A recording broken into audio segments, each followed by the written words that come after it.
Welcome back to No Huddle, everyone, and welcome to my Week 9 NFL review. We are officially halfway through the season, and it was very fitting that Week 9 was also pretty insane. It matches the theme of 2025. But we've got 14 games to cover, so let's not waste any time, and let's just get started.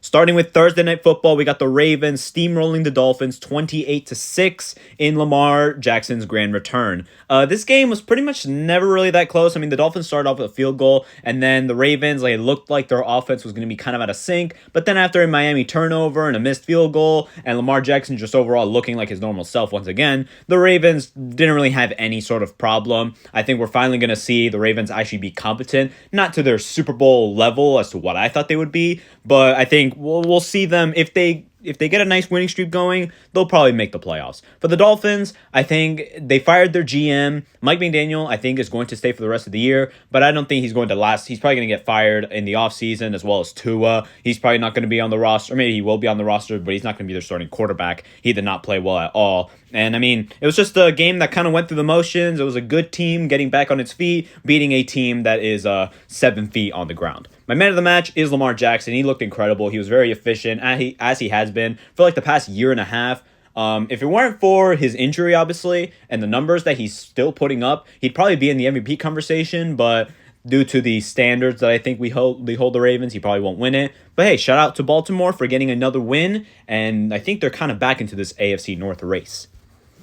Moving on to Sunday, we got the 49ers beating the Giants 34-24 in the Hospital Bowl. As far as I'm concerned, I don't believe anyone got hurt or died on the MetLife turf, so we got to consider that a win for all NFL fans. But this game wasn't really all that eventful. It was just another case, once again, like I said earlier, of a pretty good team in the 49ers beating a not very good team in the Giants. I do got to give applause, and kind of butchered that, to Jackson Dart, because with no weapons, basically, no Malik Neighbors, no Cam Scatterboo, really no one to make any plays for him, Jackson Dart, I believe, did a decent enough job on what is a still relatively decent San Francisco defense. I think he was making some really good throws. He's still making some good runs. I think the Giants definitely have something in him. I don't think the Giants are not going to have a good record, but at least for now, I think that they should focus on surrounding Dart with a good supporting cast, because I honestly think with the way that he's playing, they definitely have something in him. Maybe not an MVP, but he's a Pro Bowl level quarterback in my opinion. As for the 49ers, I think they played a very complete game, especially on offense. I think Mac Jones, this might be his final game starting because Brock Purdy may finally return.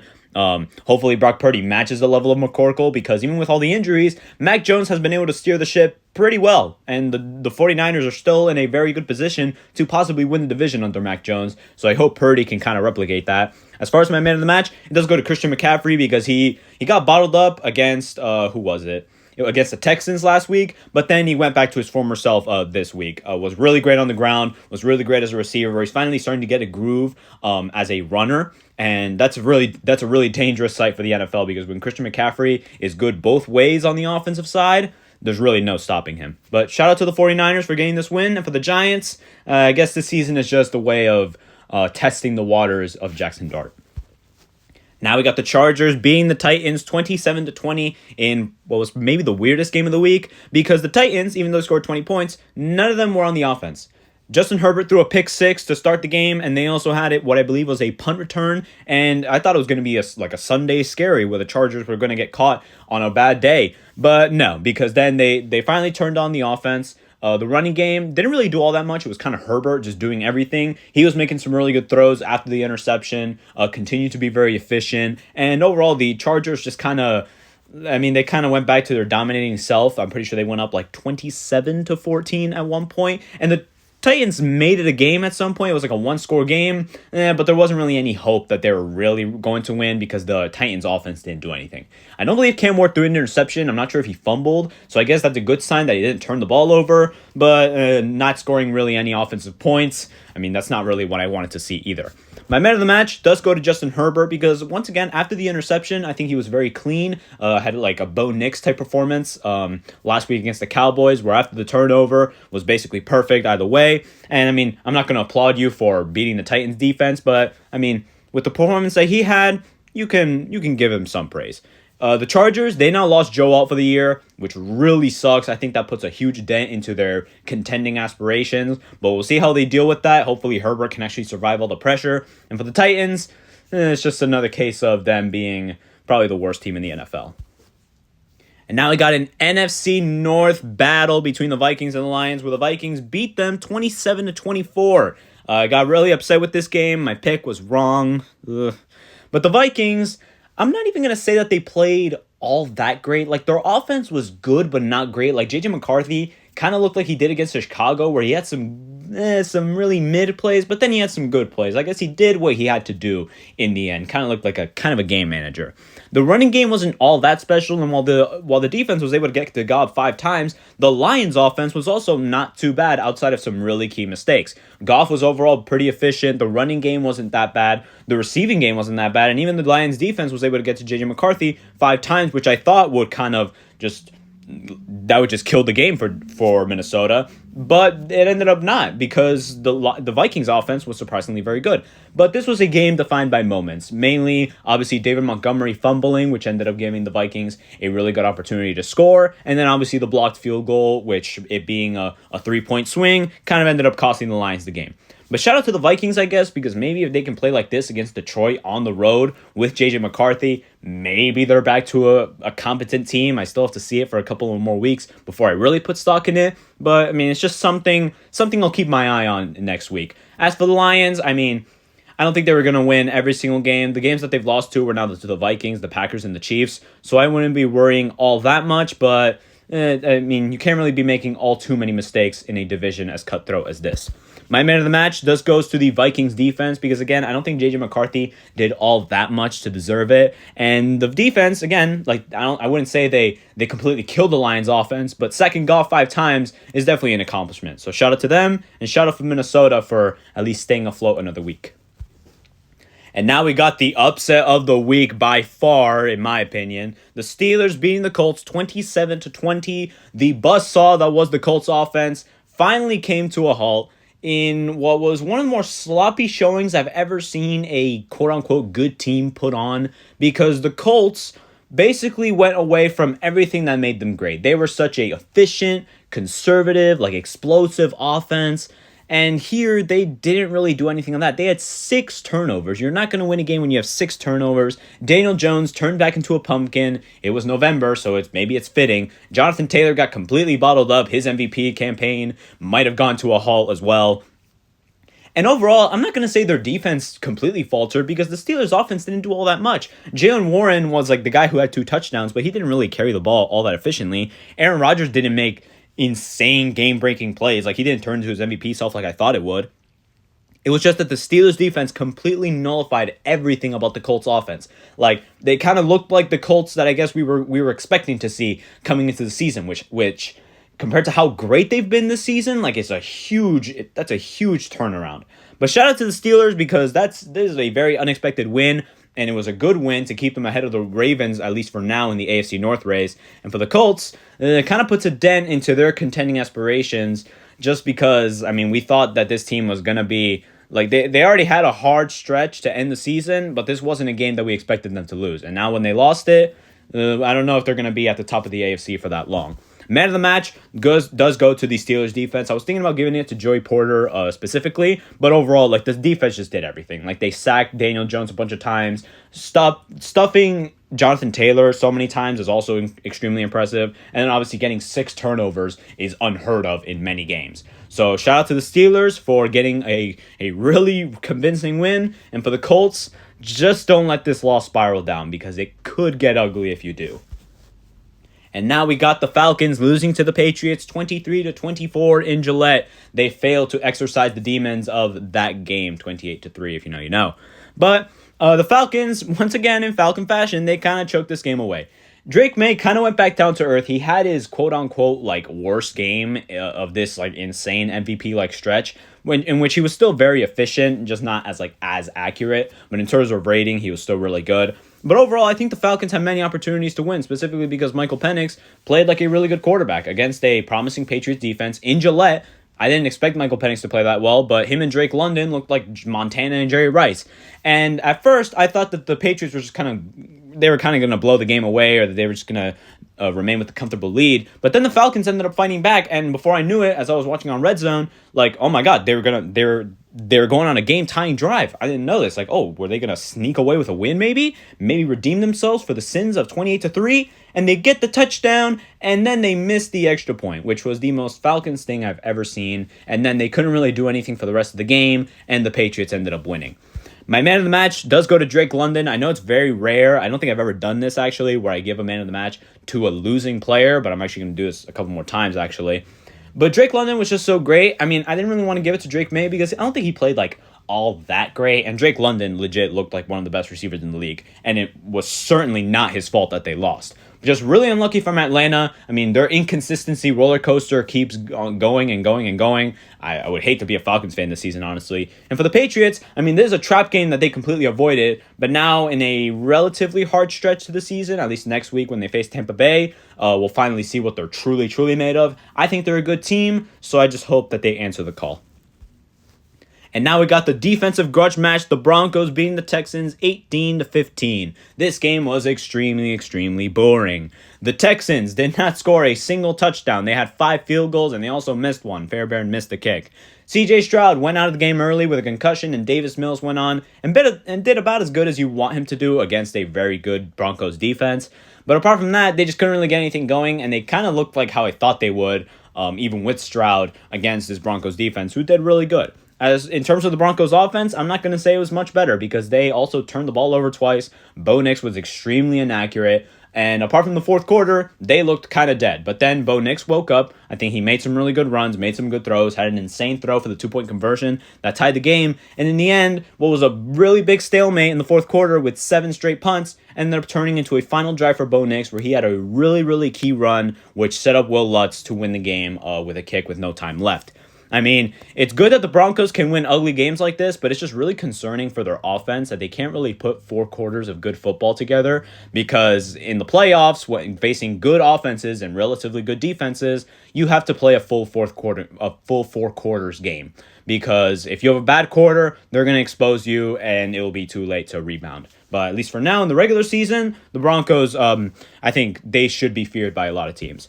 The man of the match does go to the whole defensive unit just because they held the Texans to literally 0 touchdowns, and Bo Nix nor anyone on the offense did good enough to, in my opinion, deserve it. So shout out to the Broncos for continuing their leadership of the AFC West, and for the Texans, you better hope Stroud comes back quickly because, I mean, your season is already ugly, but it definitely could get a lot worse.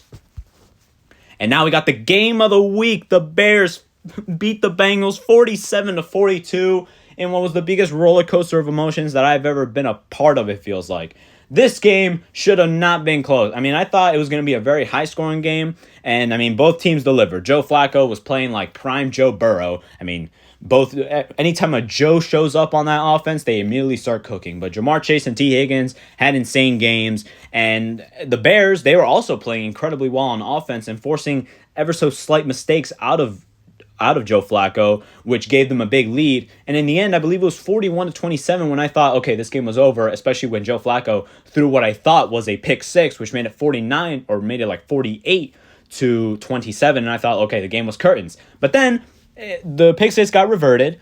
Joe Flacco threw a touchdown, and then the most improbable thing that could happen in the NFL happened, and they recovered an onside kick in the year 2025. That is unheard of. And then the Bengals ended up taking a lead, and I thought, like, oh my God, my pick was screwed, but Joe Flacco was the damn hero, and then the Bengals defense turned into wet cardboard, and Colston Loveland had a game-winning touchdown with basically no time remaining.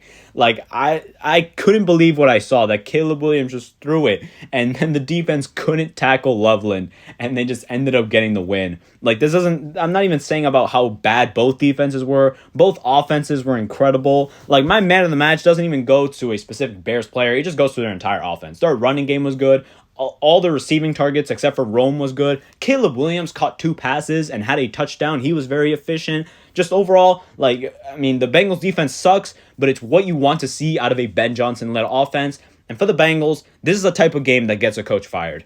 They're not going to because Joe Burrow is obviously not playing, but for your defense to sell the game in that situation after already selling a game against the Jets, it's inexcusable. Like, everyone on that defense should not get paid for this week because that was a pathetic showing. But in terms of the Bears, I mean, shout out to them because they now get a big win and they remain in that race for the NFC North. And for the Bengals, I mean, just another sign of that your season is over, even with Flacco playing like goddamn Superman.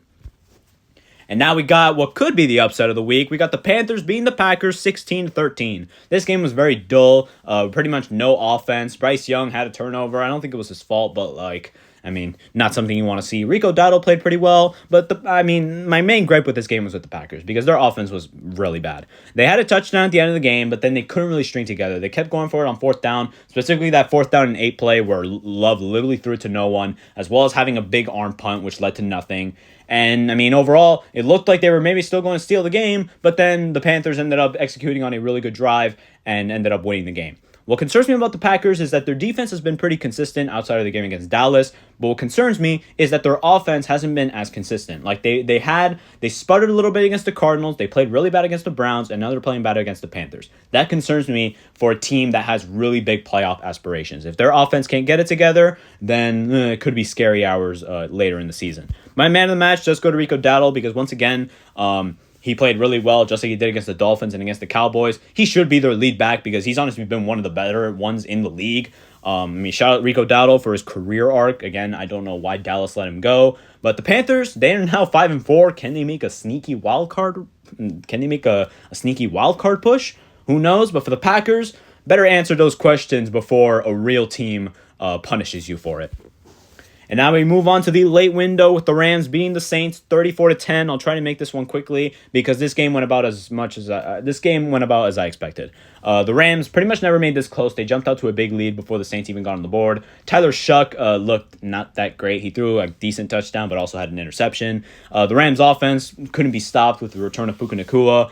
Matthew Stafford was incredible. He gets my man of the match. The defense of the Rams held the Saints offense about as much as you wanted them to. Second Tyler Shuck a couple times. And it's just a good team taking care of business. We know how good the Rams are, especially when they're at home against an inferior team.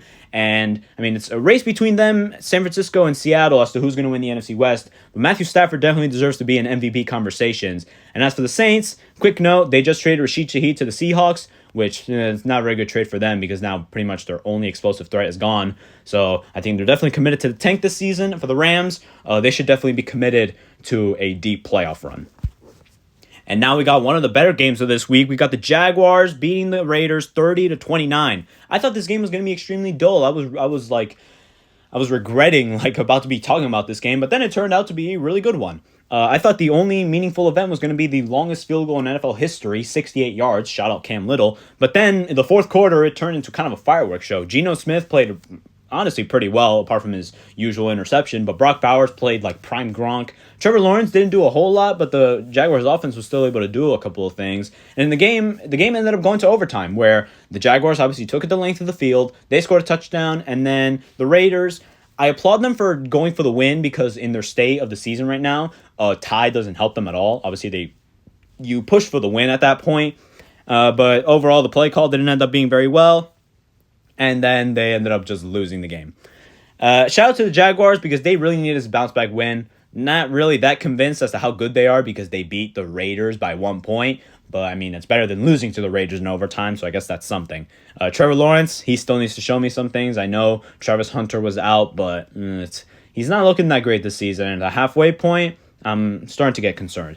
As for the Raiders, you can get my man of the match, Brock Bowers. He played incredibly well. I forgot why he was one of my favorite tight ends in the entire league, and this game reminded me why. He's just so good. I think he definitely has the potential to be an all-time great because his skill set and just him playing so well at such a young age, it honestly reminds me a little bit of Gronk.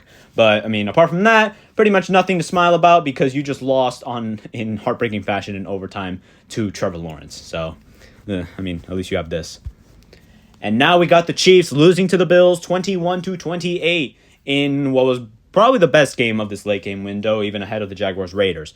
The Bills honestly outplayed the Chiefs on almost every front. Their offense was incredibly efficient the entire time. James Cook had an insane game. Josh Allen played incredible as he always does against the Chiefs in the regular season. And the defense, I have to applaud them because they completely nullified everything that makes the Chiefs great. The running game is obviously not very good, but the fact that they were able to force Mahomes to look incredibly uncomfortable, is honestly like applause worthy.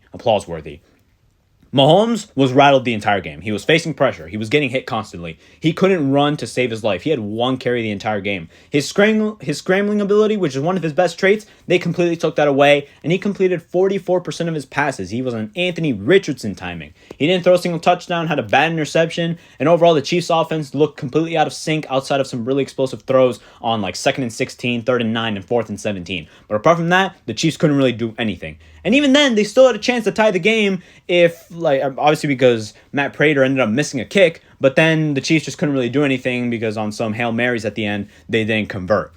Big statement win for the Bills because even in their rocky state, they're still able to get ahead of the Chiefs, at least in the regular season. I think this was definitely a big win because had they lost, they would have been very behind on the Patriots in the division, so that keeps those hopes alive. And for the Chiefs, they're heading into the bye week. I wouldn't panic because I don't think they're going to miss the playoffs. But this last stretch of the schedule for them, it's not like a gimme. I don't think they're going to win out or anything like that. I definitely think they're going to drop a couple more games. And with how good their division is, especially with how good Denver and the Chargers can be on their best days, I don't know if the Chiefs are going to win their division. It's kind of getting scary for them. Man of the match does go to Josh Allen. I wanted to give it to James Cook. I kind of wanted to give it to the Bills defense, but I still think Josh Allen was so great. Completed like 89% of his passes, over 10 yards per attempt. Had 2 rushing touchdowns, had a throwing touchdown, was overall incredibly accurate. Played like his MVP self, and that is why Buffalo triumphed over their arch nemesis. And now we got Sunday Night Football with the Seahawks beating the Commanders 38-14. I'll try and keep this quick because this game was pretty much never close. It was like 31-7 at halftime with Sam Darnold being completely perfect. Was 16 of 16 for like 280 yards and 4 touchdowns. Was on some 07 Brady type stuff. And I mean, like the second half pretty much had nothing apart from Jaden Daniels' elbow turning into pulled pork. That was an absolutely horrific injury. I would not search it up because that was, like I still get some chills thinking about it. For the Commanders, I think their season is kind of dead because obviously without Jaden Daniels and with all the injuries that they're facing, as well as them being very underwhelming, I don't think they're going to make the playoffs, and I think they should focus on maybe getting a high draft pick for next season to be even stronger. And for the Seahawks, they're definitely in contention for the NFC West. I think they're definitely going to get one of the higher seeds in the NFC if they keep playing like this because Sam Darnold is on some deeming timing right now. Like, he's playing incredible. They just traded for Rashid Shaheed, so I think a 50-yard touchdown is inevitable at some point this season. And, I mean, just with Sam Darnold playing so great, getting my Man of the Match award, like, I think the ceiling for the Seahawks team is just so high when you have a quarterback who can make tight window throws on a consistent basis. Shout out to the Seahawks who have proved me wrong a lot. And for the Commanders, I mean, once again, like I said, your season is on life support. It might already be dead, and it might be time to pull the plug. And ending the week, we got the Cardinals upsetting the Cowboys 27-17, ending my week on a low note. The Cardinals, where was this the entire season? They went from playing like the 2020s Jets or something like that. They were just playing terrible this entire season, and now they decide to show up and dominate the Cowboys on the road. Like, the Cowboys, I'm not going to say they're a good team. Obviously, we know how bad their defense is, which Jacoby Brissett completely cooked. But for their offense to sputter like that so much, one of their only touchdowns came from a blocked punt. Apart from that, you scored 10 points against the Cardinals defense. Like, the pass rush was able to get the deck a couple times. They picked them off. I wouldn't say the receivers did, like, incredible. George Pickens had a bad penalty, which wasn't really his fault. It was kind of a BS call, but still. And the Cardinals just overall had a really, really good game all around. Like, we know how good their defense did. And then their offense, without, like, some of their key playmakers, like without Trey Benson, without James Conner, without Kyler Murray, they completely tore them apart. Jacoby Brissett played so well, including with Marvin Harrison Jr., who gets my Man of the Match award. He looked like one of the better receivers in the league, which is not impressive because it's against the Cowboys defense. But, I mean, I have to applaud you because you completely cooked DaRon Bland, which is, I mean, slightly harder to do than cooking the Cowboys defense.